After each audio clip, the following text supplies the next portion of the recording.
श्री शिवाय नमस्तुभ्यम। गुरु जी पंडित जी प्रदीप मिश्रा जी द्वारा बताया गया बहुत ही सरल सा उपाय है, जिससे करने से जीवन में खुद ब खुद, जी हाँ, जीवन में खुद ब खुद खुशियां और खुशहाली आएगी, सुख और शांति आएगी।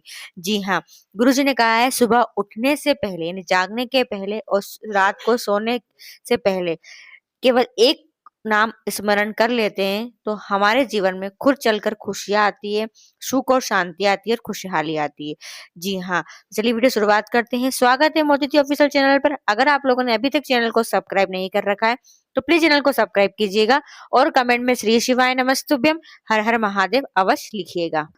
गुरुजी ने कहा है अगर जीवन में बिल्कुल सुख और शांति नहीं है, बहुत परेशान हो, बहुत दुखी जीवन चल रहा है, कुछ भी कार्य नहीं बन पा रहे हैं, बिल्कुल भी खुशियां घर के अंदर नहीं है, बहुत संकट है, परेशानी है, दरिद्रता है, आवक बिल्कुल नहीं हो रही है और जीवन बिल्कुल उदासी चल रहा है, जीवन में खुशहाली बिल्कुल नहीं आ रही है, तो गुरुजी ने कहा है आप बहुत सरल सा उपाय कर सकते हैं। इस उपाय को करने से जीवन में खुशी ही खुशी आएगी, जीवन में सुख और शांति मिलेगी।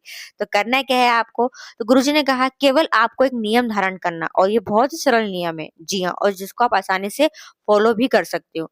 जी हाँ, कोई कठिन नियम नहीं है, बहुत सरल सा नियम है। और अगर आप इस नियम को अपना लेते हो तो जीवन में चार चांद लग जाते हैं, यानी जीवन में ऑटोमेटिक खुद चलकर खुशियां आपके द्वार आती है। तो करना क्या है? तो गुरुजी ने कहा है जब आप रात को सोने के लिए जाए, जब बिस्तर में आप लेट जाए सोने के लिए, तो सोने से पहले आपको क्या करना है? आपको श्री हरि का स्मरण करना है। जी हाँ, श्री हरि को याद करते हुए, विष्णु भगवान को याद करते हुए फिर आपको सोना है। और जब सुबह आपकी नींद खुले, जी हाँ, जब आप सुबह उठे तो उठते ही से ही आपको हर हर महादेव यानी कि महादेव का स्मरण करना है। जब हम हरि और हर का मिलन कराएंगे, हरि और हर के मिलन के साथ हमारी सुबह और शाम होगी, सुबह और रात होगी, तो ऑटोमेटिक हमारी जिंदगी के अंदर खुशहाली स्वयं चलकर आएगी। तो बहुत परेशान हो, बिल्कुल भी खुशियां नहीं है, तो जब रात को सोने जाओ तब हरि का स्मरण करो और जब सुबह उठो तो हर का स्मरण करो। जी यानी महादेव और विष्णु जी को याद करते हुए आपको इस उपाय को करना है।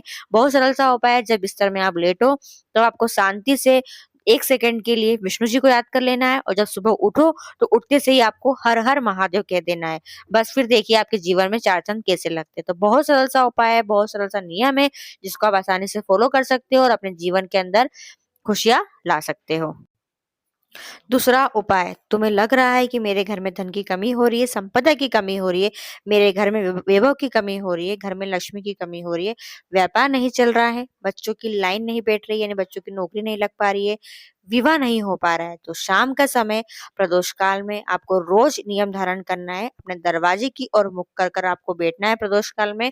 जी हाँ, और आपको महादेव और माँ पार्वती का स्मरण करना है। जब महादेव माँ पार्वती के साथ नंदी भ्रमण के लिए निकलते हैं तब आपको प्रदोष काल में अपने घर के दरवाजे की ओर मुख कर कर बैठ जाना है और बैठकर आपको पंचाक्षर मंत्र यानी कि ओम नमः शिवाय या मूल मंत्र श्री शिवाय नमस्तुभ्यम मंत्र का स्मरण करना है। कितनी बार स्मरण करना है? तो कम से कम 5 बार या 7 बार या 11 बार, इतनी बार आप उच्चारण कर सकते हैं। मंत्र का उच्चारण करें और प्रार्थना इस प्रकार करें कि हे कुबेर भंडारी, कुबेरेश्वर महादेव, आपने लक्ष्मी को भी लक्ष्मी दी है, आपने कुबेर को भी लक्ष्मी दी है, कृपा करो मेरे घर में भी लक्ष्मी और वैभव दीजिए। सच्चे दिल से प्रार्थना करना है, झोली प्रसार कर प्रणाम करना है और फिर झोली को अपनी ओर गिरा लेना है। जी हाँ, और यह उपाय आप प्रदोष काल में अपने घर पर ही कर सकते हैं। दोनों ही उपाय बहुत खास और विशेष है, गुरु जी द्वारा बताए गए हैं। इन उपायों को अवश्य कीजिएगा। श्री शिवाय नमस्तुभ्यम हर हर महादेव।